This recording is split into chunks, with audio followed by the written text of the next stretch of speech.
Hello students, YouTube channel साधना में आप सबका स्वागत है। बच्चों, आज हम आपके क्षितिज पुस्तक के पाठ 5 उत्साह अट नहीं रही कविता के महत्वपूर्ण प्रश्न आपको समझाएंगे। इस कविता की व्याख्या आपको समझाई जा चुकी है, आपको बहुविकल्पी प्रश्न भी स्पष्ट किए जा चुके हैं। आज जो दो अंक के प्रश्न आपकी परीक्षा में बोधात्मक आते हैं, वे बोधात्मक प्रश्न या महत्वपूर्ण प्रश्न हम आपको समझा रहे हैं।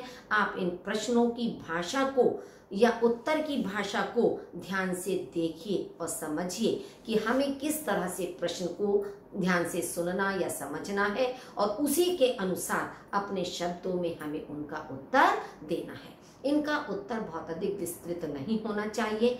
25 से 30 शब्दों में आपका उत्तर लिखने के लिए आता है। 2-4 शब्द आगे पीछे आपके हो सकते हैं, लेकिन बहुत अधिक विस्तार आपको प्रश्न का नहीं करना है। जितना प्रश्न में पूछा जाए उसी के अनुसार आपको उतना ही उत्तर देना चाहिए।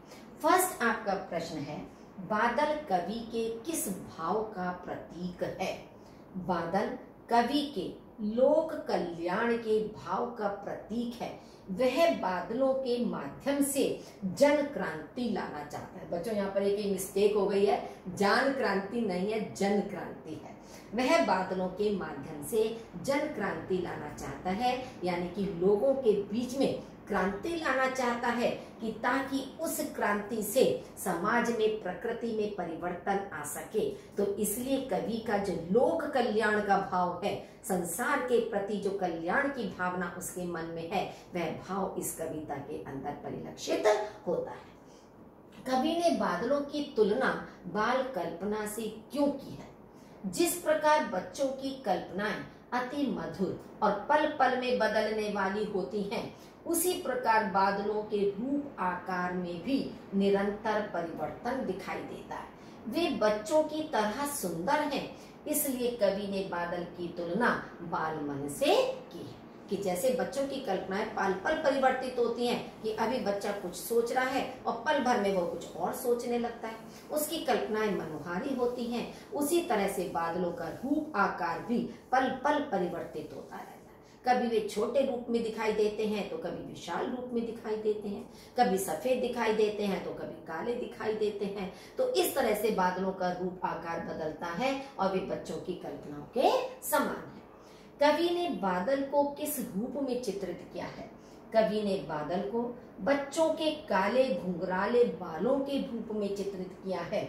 उनके अनुसार ये काले काले बादल घुंघराले बालों के समान सुंदर प्रतीत हो रहे हैं कि आकाश में छाए हुए बादलों को यदि हम देखें तो घुंघराले बालों के समान ही वे प्रतीत होते हैं। तो इसलिए कवि ने उन्हें काले घुंघराले बालों के समान बताया है। नेक्स्ट है, कवि ने बादलों को अनंत के घन कहकर क्यों संबोधित किया है? बादलों को अनंत के घन कहकर संबोधित करने के कारण है, बादलों का कोई अंत नहीं है, वे अंतहीन है। मतलब बादलों का कोई ओर छोर नहीं, कोई अंत नहीं है कि वे कहाँ तक फैले हैं, कितनी दूर तक फैले हैं, कितनी सीमा तक फैले हैं, तो वे कोई अंत उनका नहीं है, वे अंतहीन। दूसरा, बादल अनंत ईश्वर की कृति है। देखिए, मैंने अभी बहुविकल्पी प्रश्न में भी आपको समझाया था कि अनंत का मतलब होता है ईश्वर। दोनों एक साथ है तो इसलिए हमारा वो विकल्प गलत था। तो बादल अनंत की कृति है, यानी ईश्वर की रचना है। बादलों के आने की कोई दिशा निश्चित नहीं है, वे किसी भी समय किसी भी दिशा से आकर आसमान पर छा जाते हैं, इसलिए बादलों को अनंत के घन कहा गया। बहुत इंपॉर्टेंट प्रश्न है बच्चों आपके लिए ये। इन तीनों पॉइंट्स को बहुत ध्यान से आपको याद करना है।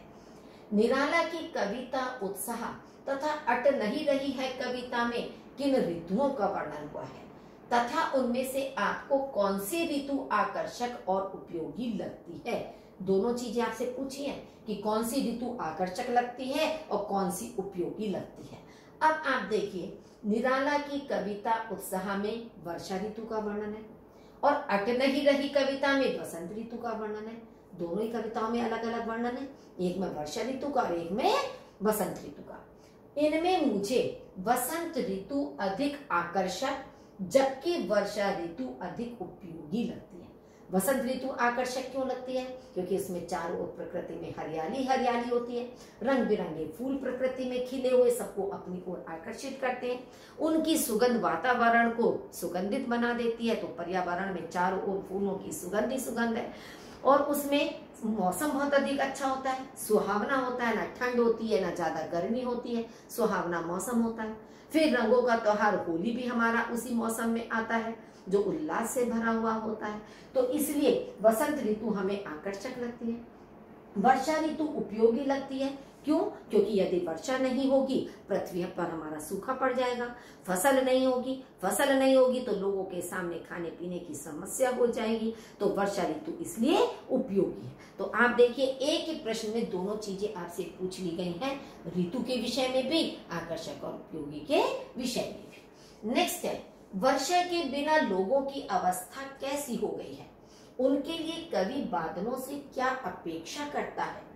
वर्षा के बिना सारे लोग गर्मी से व्याकुल हो गए हैं।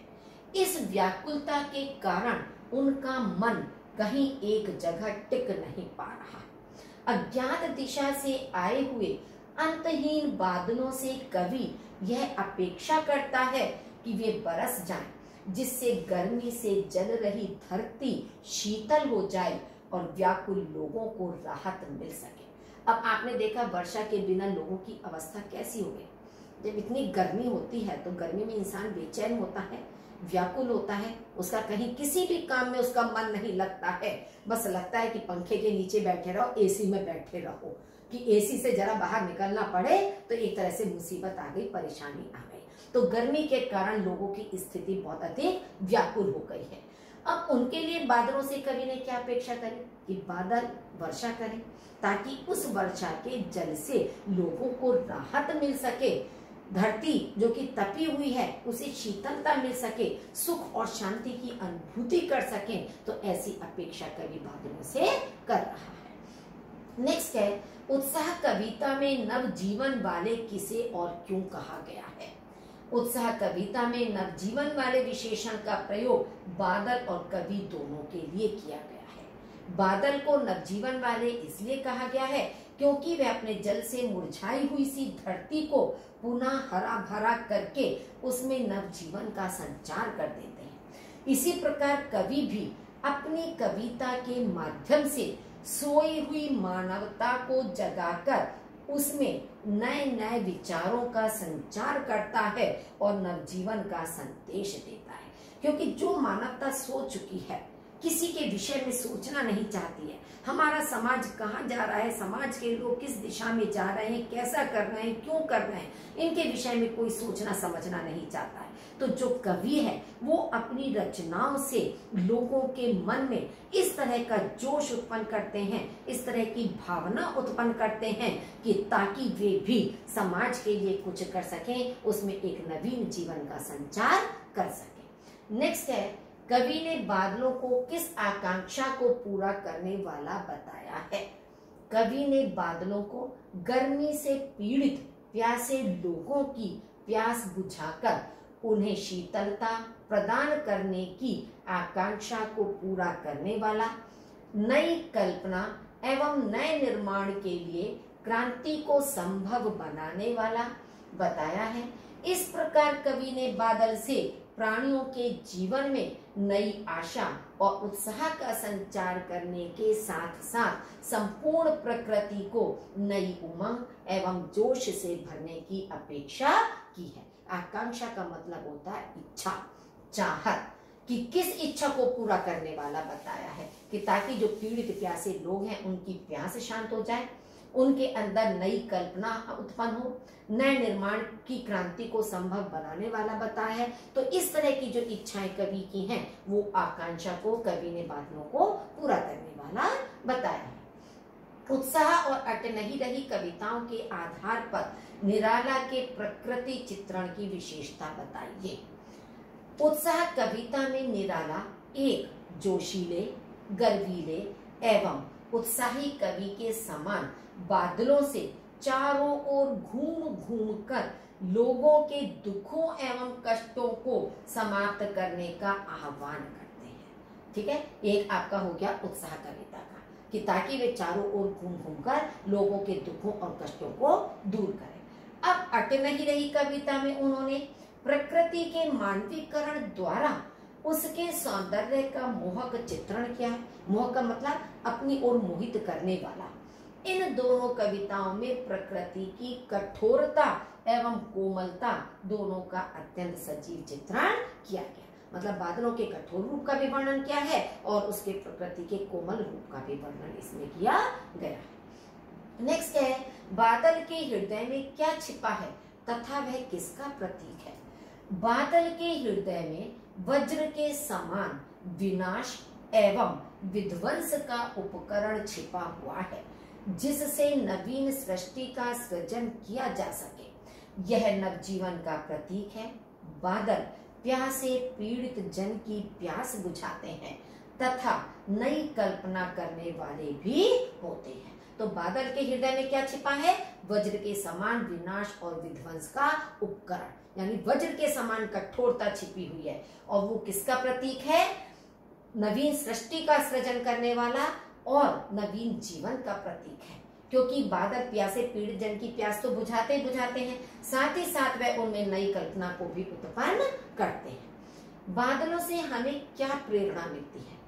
बादलों से हमें यह प्रेरणा मिलती है कि जिस प्रकार बादल ग्रीष्म ऋतु में गर्मी से व्याकुल और अनमने व्यक्तियों को बरसकर आनंदित कर देते हैं, गर्मी से तप्त धरती की प्यास बुझाकर उसे शीतलता प्रदान करते हैं, उसी प्रकार हमें भी दुखी मानवता को सुख शांति प्रदान करने के कार्य करने चाहिए। ये हमें बादलों से प्रेरणा मिलती है कि जब बादल मनुष्य के विषय में इतना सोचता है, संसार के लोगों के विषय में, धरती के विषय में इतना सोचता है कि उनके दुख दर्द को दूर करने के लिए वर्षा करता है, तो उसी प्रकार से जो मानवता दुखी है, पीड़ित है, हमें भी उसके दुखों और कष्टों को दूर करने का प्रयास करना चाहिए। अट नहीं रही है कविता के आधार पर वसंत ऋतु की शोभा का वर्णन कीजिए। बसंत ऋतुओं का राजा है। इसमें प्राकृतिक सुंदरता चरम पर होती है। मौसम सुहावना होता है। पेड़ पौधे फल फूलों से लद जाते हैं। मंद सुगंधित हवा बहती है। चारों ओर हरियाली फैल जाती है। आम के वृक्षों पर कोयल मधुर गीत गाती है। फूलों पर भौरे मंडराते हैं। सभी प्राणियों में इतना उत्साह होता है जैसे उनके पंख लग गए हों। वसंत की शोभा प्रकृति में समा नहीं रही है कि जिस समय बसंत ऋतु होती है तो प्रकृति में ये सारी चीजें चरम पर होती हैं।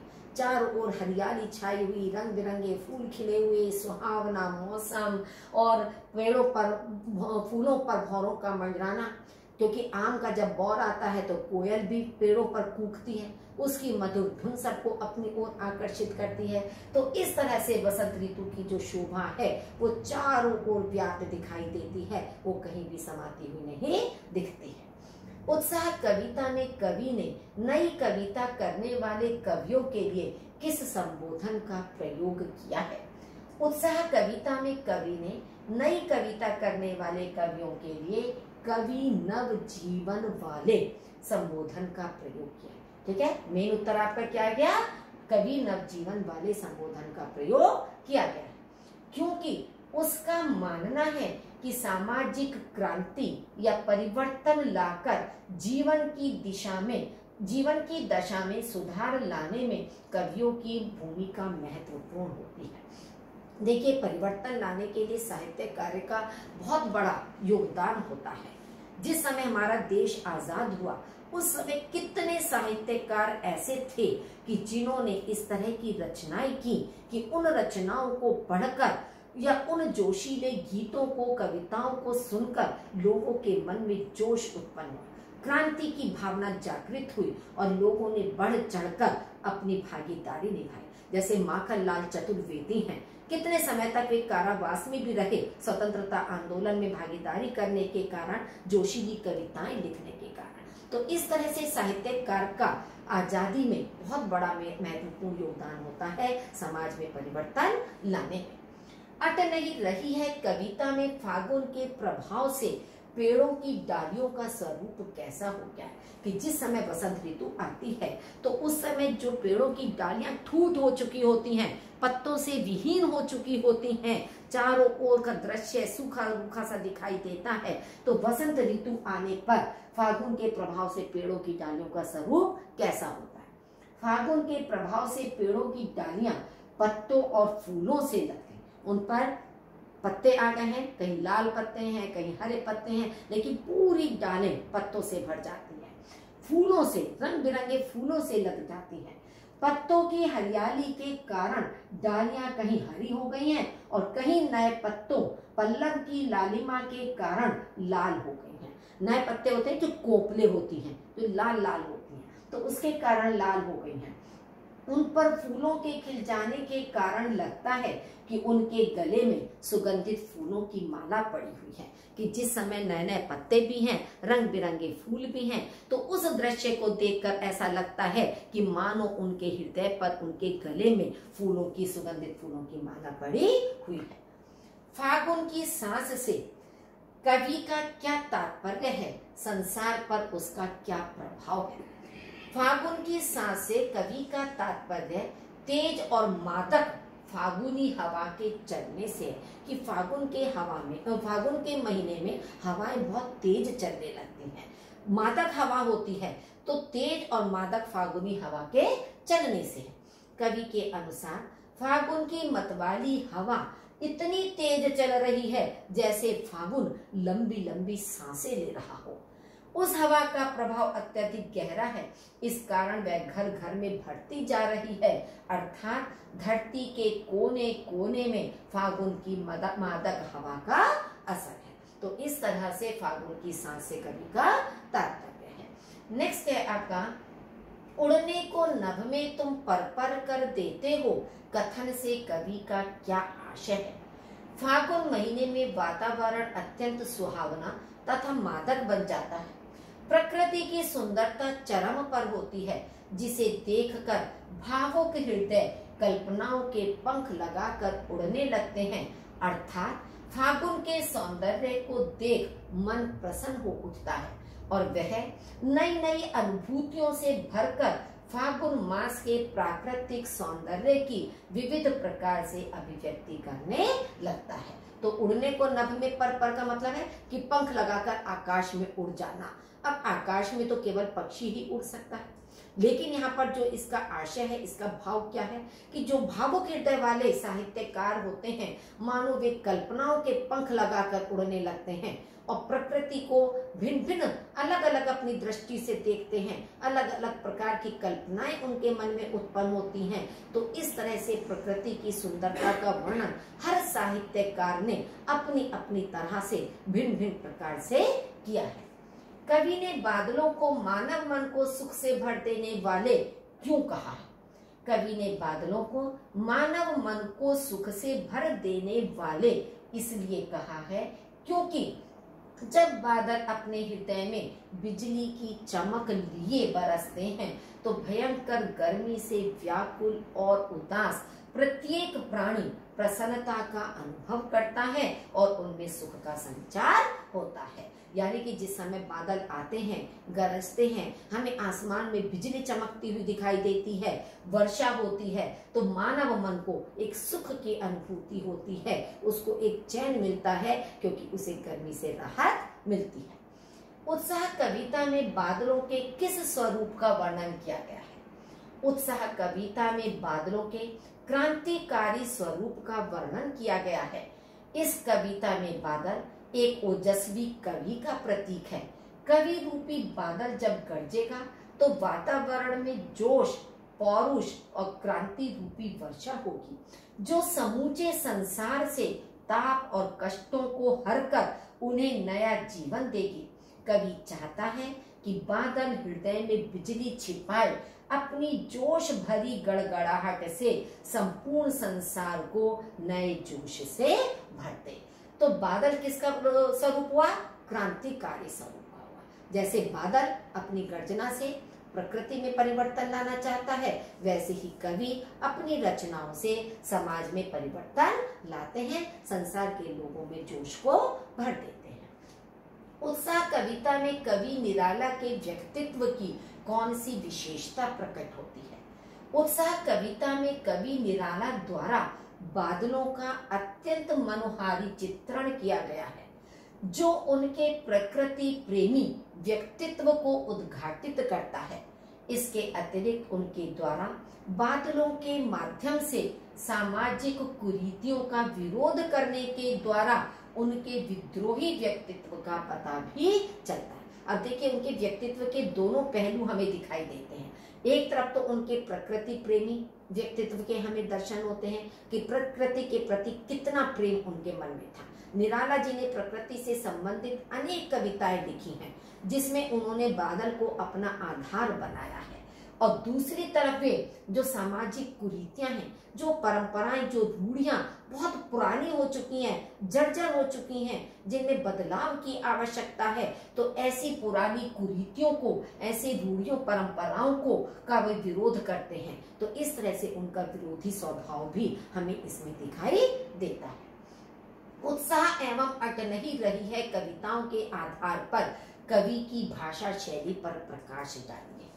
उत्साह एवं अटनही रही है कविताओं में कवि निराला ने संस्कृत शब्दावली का प्रयोग करते हुए खड़ी बोली में काव्य सृजन किया है, यानी कि खड़ी बोली उनकी भाषा है। कवि ने बादलों को क्रांति के सूचक व साहित्यकार को सामाजिक परिवर्तनों के मार्गदर्शक के प्रतीक रूप में प्रयोग किया, क्योंकि जगह जगह आप देखेंगे कि प्रतीकात्मक शब्दों का प्रयोग किया गया है। तो इस तरह से साहित्यकार के लिए भी और बादलों के लिए भी प्रतीक शब्द इसमें आए हैं।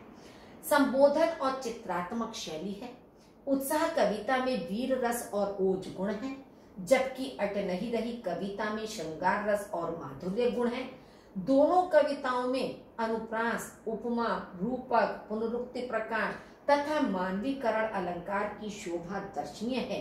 अतः कवि की भाषा शैली अत्यंत सहज, सरल और प्रभावमयी है। आप देखिए, इस प्रश्न के माध्यम से मैंने पूरी कविता का काव्य सौंदर्य आपके सामने स्पष्ट कर दिया है। अब इसका अलग अलग भी पूछा जा सकता है, प्रश्न एक एक लाइन के ऑब्जेक्टिव क्वेश्चंस के रूप में भी आपसे पूछा जा सकता है, लेकिन सारे काव्य सौंदर्य के पॉइंट्स मैंने आपके इसके अंदर वर्णित कर दिए हैं, जिससे आपको कहीं भी किसी समस्या का सामना ना करना पड़े। तो आज बच्चों, आपकी यह उत्साह और अटनही कविता पूरी हो चुकी है।